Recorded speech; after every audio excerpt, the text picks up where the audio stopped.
guys have Minnesota sports flowing in their veins. Mackie and Judd on SKOR North and SKORNorth.com. Reckless speculation. Reckless speculation. Reckless speculation. Happy Reckless Speculation Thursday to all who celebrate and engage in the lifestyle. This is always a safe space for us to throw out ideas, theories. Later on today, we're going to get you the latest Karl Anthony Towns trade ideas and rumors floating around the internet. But we also combine Reckless Speculation Thursday with Scoops. Darren Doogie Wolfson from the 5 Eyewitness News Sports Department, a safe space for inside information or speculation. Doogie, what's going on, man? Thanks for joining. Hello, Phil. Happy 13 days until my favorite holiday, Flag Day. Happy June 1st. Flag Day? Happy Flag Reckless Day? Speculation Thursday. Where did the Flag Day come from, Dukes? It was top of mind. I was going back and forth via email with somebody with my schedule that week. Baseball, all this different stuff. And somebody actually threw the line to me saying, hey, I don't know if I can help you on June 14th because of Flag Day. Smiley face emoji. So it was in my brain, so I figured I'd spew it out here. Top 3 favorite flags by Doogie off the top of the head. Ooh. Spain. Ooh, that's a good one. Wow, okay. Germany. Oh, okay. I don't like that one. Wow. And you know what? Canada. Absolutely Canada. Canada's great. Great Doogie. song, too. Doogie. Love Yeah, song. that's a really interesting Doogie. Germany? Germany? Well, I mean, yeah, he asked me the question. Germany? Yeah, I mean, I get it. I understand. Has enough It's time not like passed me yet? and Germany have like this tight bond, but yes, No, Germany, I not like really. the I would flag. think so. Yeah, well, I like Why the is colors. Doogie being... Doogie was asked a question, and I think he gave a spot. I think we should ask some earlier generation Wolfsons what they think about that flag, but Wow. I didn't see this ending up here. I really didn't. Germany, I didn't see this going here.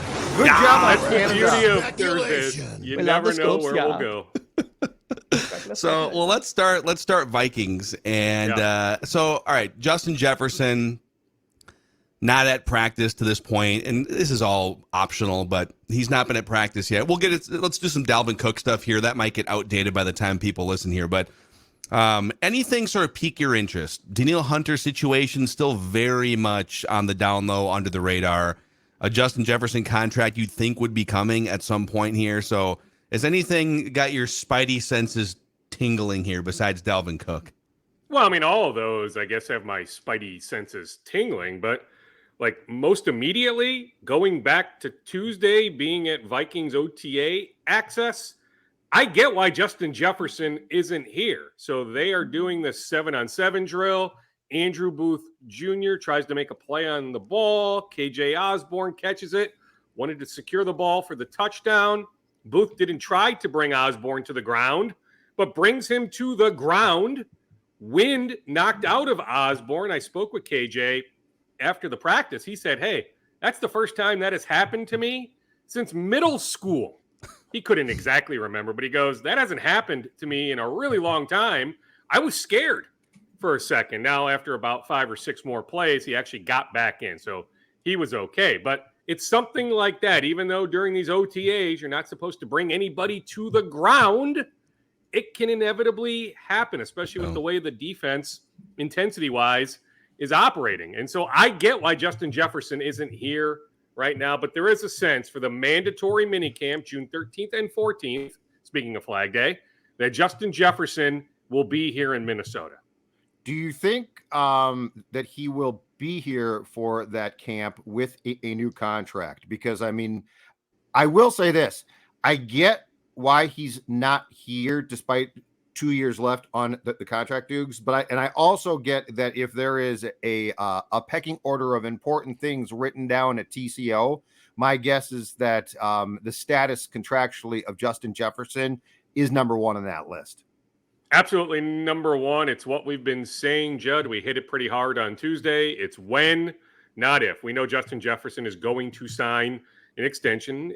It makes sense for the Vikings to get this extension out of the way before the Niners sign Nick Bosa to a monster extension. We know when Justin Jefferson signs his extension, maybe until Nick Bosa signs his, if Jefferson beats Bosa, that Justin Jefferson will become the highest paid non-quarterback in NFL history. Those are the numbers that are being discussed.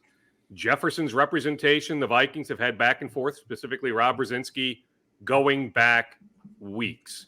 So could it be done by June 13th or 14th? 100%. I don't know exactly the date, the time that the news will break, Judd, but it is going to break. So is it possible it happens, heck, in the next, who knows, 48 hours? Maybe. Or in the next 2 weeks? Absolutely. I would not rule that out. But as you touched on Tuesday, and now we can bring Phil into the conversation on this talking point, this is not an easy negotiation when talking about these terms. But when you've had back and forth going back many, many weeks, including in person at the Combine, right, where seeds at least were planted, right? I mean, they've been going back and forth for so long. At some point, you come to a happy medium. But Phil, Judd brought up the point that, hey, this is not going to be, it hasn't been a smooth negotiation. And I agree with that, Phil, because of the magnitude of what the contract will look like. How much do you think, I'm just trying to pull up a list here too of non-quarterback highest paid players, and I have a cap hit list in front of me, and that's very much easily manipulatable. But how much do you think that contract, even as good as Justin Jefferson is, hinders the Vikings? Because how many years have we spent looking at Kirk Cousins' contract and saying, boy, you pay a guy 15 to 20% of your salary cap. My comeback to that would be Kirk wasn't really ever anywhere near top 5 at his position. So if I'm going to pay top dollar, I want it to be for the best guy or one of the 2 best guys at that position. I'll pay Patrick Mahomes whatever he wants. I cringe a little at the 12th best quarterback making, this year his cap hit's actually way low because they push money into next year. But do you think, is there any sort of cringe factor when giving Justin Jefferson the most money of any non-quarterback?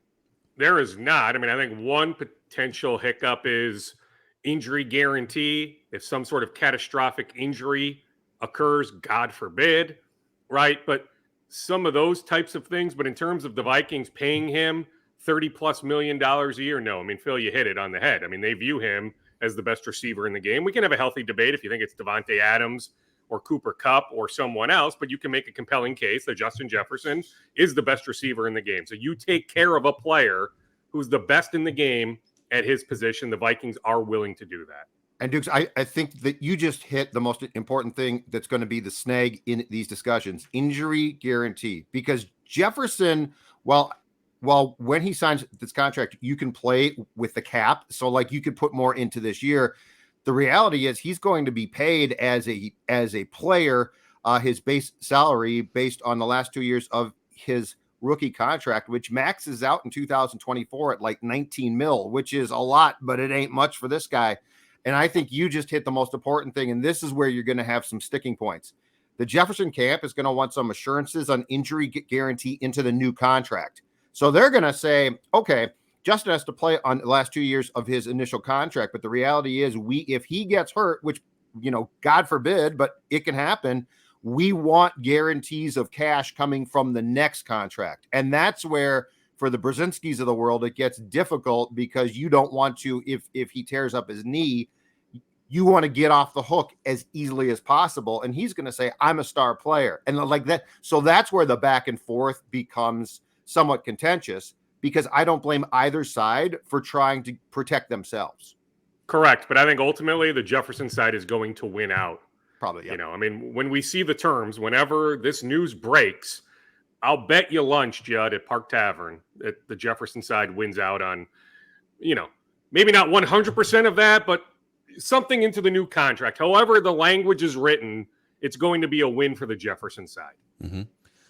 Let's do the next 5 minutes might get outdated if there's Dalvin news here, but let's at least get some talk out there on the table here. So it's June 1st today. So it could be Happy Dalvin Cook Day. This could be the day that he gets traded to Miami. Could be the day that any number of things happens here. So what's the latest? What are you hearing on the Dalvin Cook front here on this June 1st, Doogs? I would say, Phil, the headline from this talking point is, I continue to see Dalvin elsewhere in 2023, that he is going to be an ex-Viking. But I will say what I brought up on Tuesday, that there is a tiny sense that he's a bit more open-minded today than he was in January when I said 0 chance he's taking a pay cut. When I said in March, the start of the league year, 0 chance he'd take a pay cut. That there's just a little tiny part of him that's now sensing, you know what? Maybe there's not more money to be made in Miami or Buffalo or Dallas. Judd, you heard maybe New York Jets interest, although I saw the note from somebody with the Jets earlier this week that Breece Hall, the kid from Iowa State, he's coming awesome. off the ACL, that they think he'll be ready by week 1. But you could make a case for the Jets needing another running back as insurance. Tony Pollard in Dallas, but maybe you could use, a 1B to Pollard's 1A. So I think Dallas does make some sense. Reuniting with his brother, or I guess uniting with his brother for the first time, right? Georgia, Florida State, all that age difference, but going to Buffalo to play with his brother, or home bases, Miami, definite interest from the Dalvin Cook camp and having Dalvin land in Miami, but they drafted a running back relatively high. They signed multiple guys, but hey, I still think Dalvin is better than all those guys. So I still think, Phil, he ends up being an ex-Viking, but there's like this little sliver of a chance that he may say, okay, I'll accept your terms. I'll accept that pay cut. I want to remain a Viking. I'll continue to stress, I think the surgery he had in January is going to benefit him greatly. I still think there's one really, really good year in Dalvin Cook's career, if not 2, maybe even 3. But I certainly think there is one more really, really good year for Dalvin Cook. I will also say he's as popular a player in that locker room as there is, right? So if we want to debate kumbaya, the camaraderie of the locker room, okay, Adam Thielen gone, Eric Kendricks gone, I'm just telling you, and I still think it's going to happen. So when Dalvin Cook is gone, that's the one that will create the most, I don't know how you want to term it, waves, however you want to describe it. But I'm just saying he's incredibly popular in that locker room. So that is something the Vikings have to take into account. The passing of the June 1st deadline today, the Dolphins among teams will gain a league high, by the way, $13.6 million as of today onto their cap. So it makes a lot of sense that if the Dolphins have said, let's just wait, that it actually wasn't necessarily the Vikings who were preoccupied with keeping Cook until now. It was the Dolphins, one of the few teams that out there that possibly said, wait. And Dukes, I think the thing here, though, is Dalvin is popular. He might have a good year left, certainly. But I go back to the question I tried to ask and did not get, of course, answered in a truthful, full way by Madison, which was, were you given any guarantees when you came back here? Because it's hard for me to believe that Alex Madison sat down and said, hey, you know what? If Cook comes back, yeah. I mean, he had to have opportunities elsewhere. It's the Vikings are paying him fine, but it's not like they broke their bank. So I just have to think that the Vikings have been planning an exit plan on Cook regardless. It's hard for me to believe that Cook's going to walk back in that door now and it's going to go back to, hey, I'm the bell cow. And I don't know how he would take things here if he wasn't the bell cow too. Agree. I mean, I don't think he would accept, being a 1B to Alexander Madison's 1A. If the Vikings were going to cut him, though, they could have cut him on May 15th, May 22nd, and designated that move as a post-June 1st transaction. So what the Vikings are trying to do is trade him, not cut him. If the Vikings want to play hardball, they could bring this thing into July. Heck, they could bring this thing all the way until late August if they truly wanted to, right? So the idea is the Vikings are trying to create some sort of trade market. We're not talking breaking the bank as a Darius Smith type trade, but that trading Dalvin Cook is what Kwesi ultimately wants to do, not cut him. Can I, Phil, if you could actually sound the reckless speculation sounder? Gladly. I've had a thought that's been brewing in my mind. It's completely out of left field contractually involving the Vikings. It's reckless. It's probably dangerous, but I'm going to go there. You're feeling you woke up, Judd. You woke up feeling dangerous today. Yeah, didn't you? But I mean, I'm in the fast lane right here. But I'm going to just gun this car and I'm going to tell you guys that here's my reckless speculation. You guys think... Careful, Paul Walker. And Dukes... Why'd you have to say that?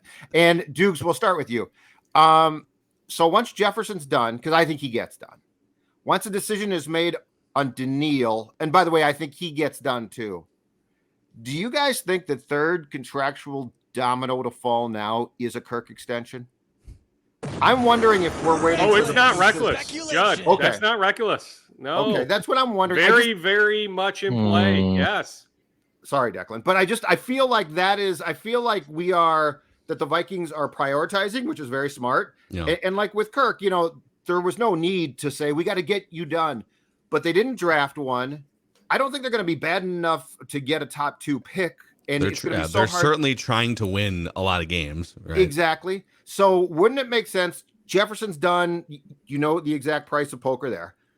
Hunter gets done. He's going to be expensive. Clearly not nearly as much as JJ. But then, you can go to Kirk and say, Kirk, here's what we can offer you on a 3-year contract. And by the way, that then would butt up against Jefferson's new contract in the first year of his contract. I wonder if this is a long play as far as the spring and summer goes to get to a Kirk extension around training camp. I would not rule that out at all, Jed. Just put it that way. I'm not sitting here telling you 98% chance it's going to happen, but it certainly is within the realm of possibilities. Absolutely have that possibility on your radar. Like, I'll give you an example. KJ Osborn, an extension for Osborn is not in my realm of possibilities, right? Jordan Addison drafted. KJ Osborn is going to have a big role this year. Then he's going to hit the payday next March in all likelihood elsewhere. I spoke with Ezra Cleveland the other day, another guy in a contract year. There's no steam there on any sort of extension, right? But I can't sit here and tell you zero steam on that possibility with Kirk Cousins. So absolutely keep that on your radar. Yeah, it's so interesting because now that the draft has passed and all the discussion about are they going to trade up? Are they going to take Hendon Hooker? I mean, the draft passed. They took a flyer on a 5th-round guy in Jaren Hall, and there's some stuff to like there, but odds are 95% of the time Jaren Hall holds a clipboard or worse, right? Like he was not drafted to be the successor to Kirk Cousins unless something crazy happens the next year. So as of right now, if you had the odds-on betting favorites for who is the starting quarterback for the Vikings week 1 of 2024, Kirk Cousins is a heavy favorite right now. Yeah, but he's not under contract. So minus 600 or minus 800, maybe more like minus 250 to 300. But yes, he would be undoubtedly the betting favorite. Yeah. So interesting. By the way, the betting favorite, if you're looking to, fix stuff around the house, for instance, or change a light bulb, if you're Judd, Finch Home Solutions.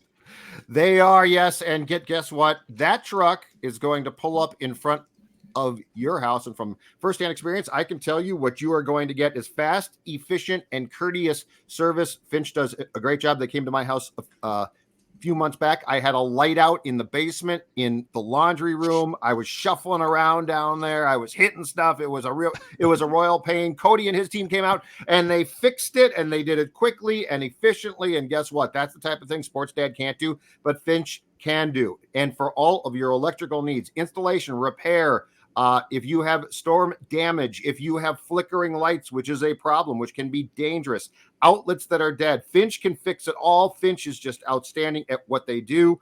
FinchHomeSolutions.com, or you can call them 612-357-2604. FinchHomeSolutions.com. I'm going to tell you right now, this segment is based on reckless speculation, but Finch is a sure bet. Finch is going to help you like they help me. They're not reckless at Finch. This scoop session also powered by First Place Baseball. You can get tickets, a little 4-game set this weekend at Target Field against the Guardians. Twins.com/tickets. Royce Lewis is back. Carlos Correa might be heating up a little bit here. So you got the 4 games against Cleveland, and they go on the road for a while. But then later on this month, you got Milwaukee in town for a couple days. That's always fun with your Wisconsin cousins or whatever coming to town.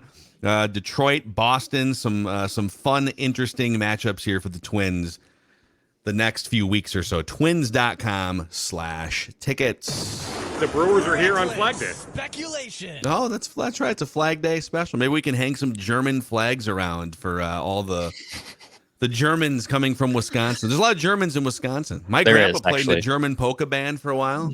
Oh, You know? yeah. Everyone can wear lederhosen at Target Field. Twins.com/tickets. Get those big beers, big Yes. steins. Yep. Or a Das Boot. Das Boot? Das Boot. That's the greatest brewed beer in all the world. So, all right, Dukes, what else can we get into here? I know just for fun, we are going to do a big, I think this is going to be just a weekly thing now, a big update on the latest Karl Anthony Towns trade ruminations. But now that the Celtics got bounced and Jaylen Brown is due a huge payday and they might not want to do that, you got the Portland stuff over here. There's some Houston steam that they might not want to continue on this long form rebuilding. So, what's just kind of your thoughts a month away from NBA free agency and less than a month away from the draft on where things stand with Timberwolves roster building? Well, I'll tell you that June 13th and 14th, again, Flag Day. That's the Wolves crazy. are hosting a free agent camp. So as you think about filling out the bottom of their roster, maybe a guy that fits in on a two-way contract, right? Or maybe a standard deal. The Wolves will bring in a handful of free agents. So I'm not talking draft prospects. They'll do separate pre-draft workouts here in the month of June leading into the draft in whatever it is, 3 weeks from today. But they are hosting a free agent camp. So guys that have been in the league, like Sharif Cooper, a guard who played with the Atlanta Hawks. A lot of G League experience. So that is something that will happen here pretty darn quick. On Cat, Phil, like on Jaylen Brown, I'll just tell you, the steam is the Celtics are going to sign him to an extension. And to me, you can't say that twosome of Jaylen Brown, Jason Tatum has failed. When you make it to the finals, when you make it to the Eastern Conference Finals, ultimately winning a championship is really, really hard. You cannot sit here and say Brown and Tatum is any sort of failing duo, right? So I'm just telling you, I think Boston, you can always trade Jaylen later if you want to, but I think Boston gets that deal done. I don't think Jaylen Brown is going anywhere this summer. Mm-hmm. Portland, to me, would be the team to continue to watch. That they continue to say publicly, we are going to build around Damian Lillard, even though he's now in his 30s. Most loyal Blazer, right? Perhaps the greatest Blazer of all time. If it's not him, Clyde Drexler, whatever. But you can make cases, Damian Lillard, this is our guy. He could have left. He could have requested a trade any number of times. He's been incredibly loyal. We are going to take care of him. We need to bring in more veteran help to make a significant leap next season, right? So that's where Cat would fit into that equation, right? Portland has this number 3 pick. They've got money they can trade. Anthony Simons. They're not trading Shaedon Sharpe, Phil. I'm sorry, but, Nurkic, right? They've got some money they can play with.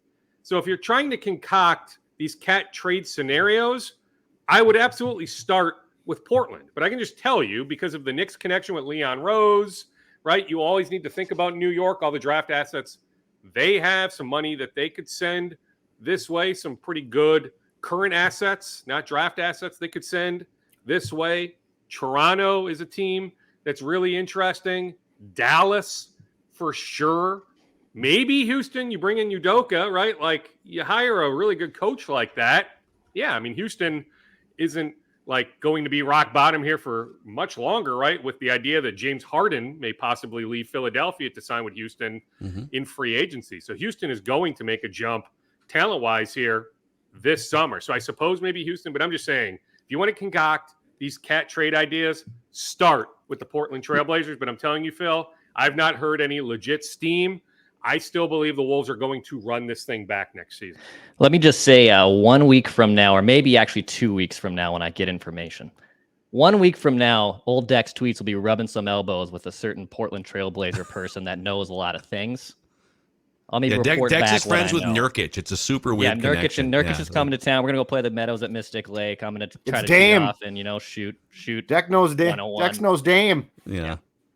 So Dex may know Phil Knight, right? Phil Knight, even though he's not the owner of the Blazers, right? He's Mr. Oregon, right? So, Declan's got that connection with Mr. Nike, right? Who can get all the Blazers insights. I know, though, Declan, you gave me a Jeremy Grant. You gave me something to check on, in the last, 18 months or so? Yeah, something Jeremy Grant related that that turned out to be spot on after I checked on it. So Declan definitely has that connection.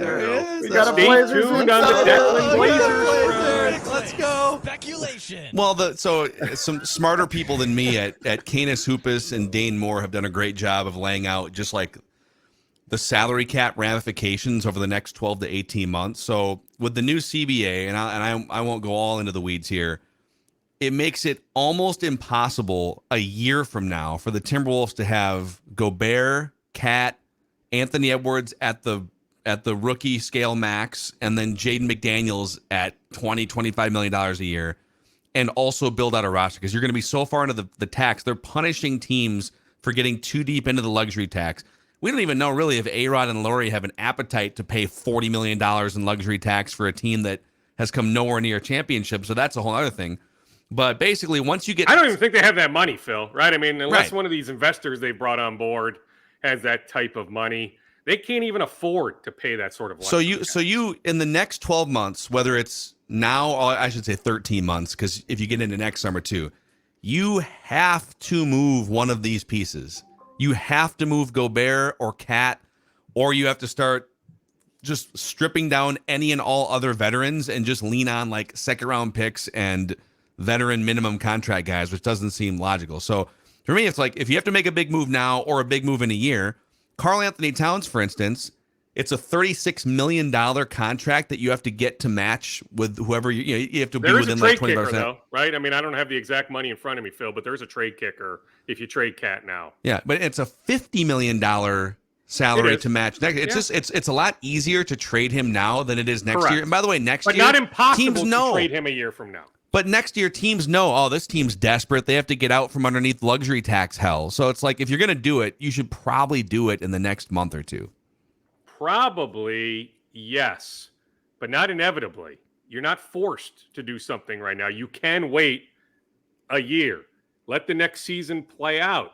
Hey, maybe they make a serious run this time next year, which changes the narrative completely. Then maybe, hey, we can have a different conversation about the luxury tax ramifications, where they are cap-wise. Or at that point, maybe Rudy Gobert bounces back in a big way, doesn't play internationally. Judd, you'll be very happy about this if Rudy ultimately doesn't play internationally. Good. This summer, right after his darkness retreat, right? He's got a clear mind. That Rudy Gobert, who's in great physical shape, like there's no body fat there, right? No. That Rudy Gobert bounces back in a big way next season, that the Wolves ascend to a top 4 spot, win a series or 2, or maybe even 3 at the Western Conference.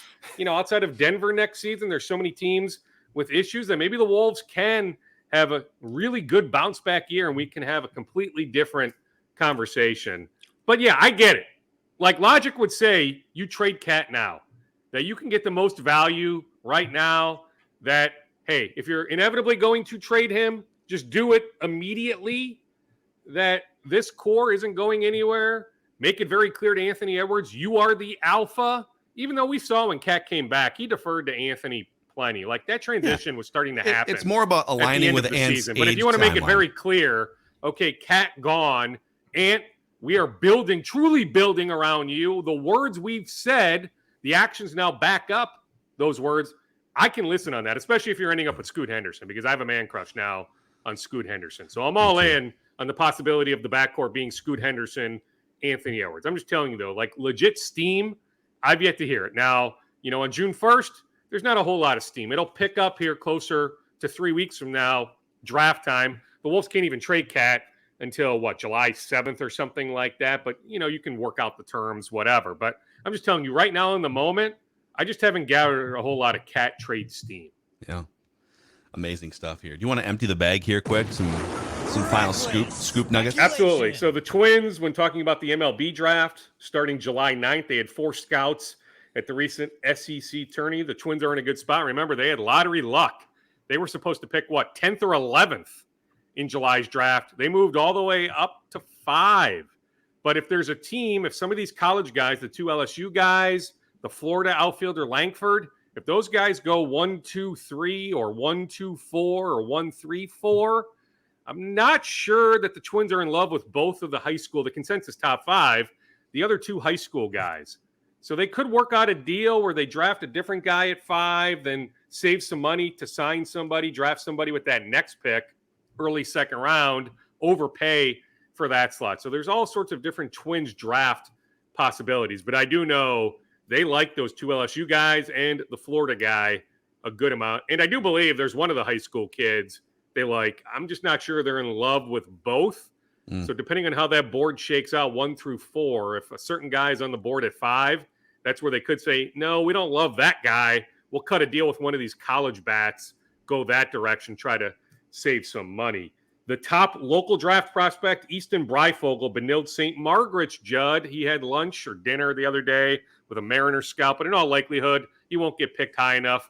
He'll ultimately end up at the University of Arizona, but still pretty cool when a kid from the Twin Cities goes and plays college baseball down south, Pac-12, University of Arizona. The top local draft prospect is a Gophers pitcher, George Klassen, but he's from Wisconsin. So when I say top local, Twin Cities kids, but the number 1 local draft prospect is a Gophers pitcher by the name of George Klassen. Thomas Barber, the former Gophers linebacker, joining the staff at the University of St. Thomas. He'll work under Glenn Caruso. All right. There he is, Darren Doogie Wolfson. Reckless speculation. On this reckless speculation. And the Twins never had Thursday. interest in a reunion with Aaron Hicks. He's now a Good. Baltimore Oriole. Happy for Aaron. I like Aaron. Yeah. Enjoyed, getting to know him when he was a Twin, but the Twins had no interest in a reunion. That probably sounds about right. Yep. Maybe they can. Maybe the Orioles can trade him for Cliff Lee and make good on. Wow. 13 Where's years Cliff Lee ago. now? Retired on Let's see. some, Cliff probably Lee. in Texas. Well, I know he's not pitching. How about that? Big estate. Probably. He's probably a rancher. Doesn't seem like a social media guy. He strikes me as a rancher. I think so. No state income tax in Texas, right? No. Are you kidding? I can't find any Good state trace to live of in. Cliff. Florida, Nevada. That's why they all moved to those great states where they don't have to pay more. Yeah. You Or got at it. least All right, boys. We'll talk All about right. it next See ya, Tuesday. Darren. Okay. Yep. See you, See ya, boys. dudes. Bye-bye. talk Maybe to we'll have you. Jefferson and Cook news by then. See ya. Oh, maybe we See ya. could. Reckless Oh. speculation. Boys, that's a first. Doogie let us go. Yeah, he was like, "I'm good on this conversation. That's never happened before. I'm gonna leave now. Got to go. See you guys." Amazing. All right, there's your reckless speculation Thursday part 1, a scoop session with Doogie. We're gonna dive through some of the latest Karl Anthony Towns workshopped trade ideas from the internet. And on Purple Daily today, Old Macadac. Judd, you gave us your 10 best current Vikings players. Yep. Old Macadac's giving you 20. The top 20 current Vikings players. Oh, you just had to go and one up me, didn't you? You just had I was going to go and 11 one up me. just to one up you. And I'm like, if I'm going to do 11, I should do 20. I think I went 12. I think well, I did a couple of guys that I said that were off the list barely. So well, I do went have 12. a few So you've honorable blown me- mentions. So You've technically it's blown like me away. 23 You know or what? 24. Next week, Dex is going to do a top 30. Take that. Top 30 Vikings. I want to see the top 30 Vikings. I want to see it. He can do it. I can think do we're going to it. have some special teamers on there. Yeah. Let's make it happen. Greg Joseph. I mean, we got all the blank canvas in the world on Purple Daily this offseason, so no idea is a dumb Time to idea. paint, baby. All right, see you guys.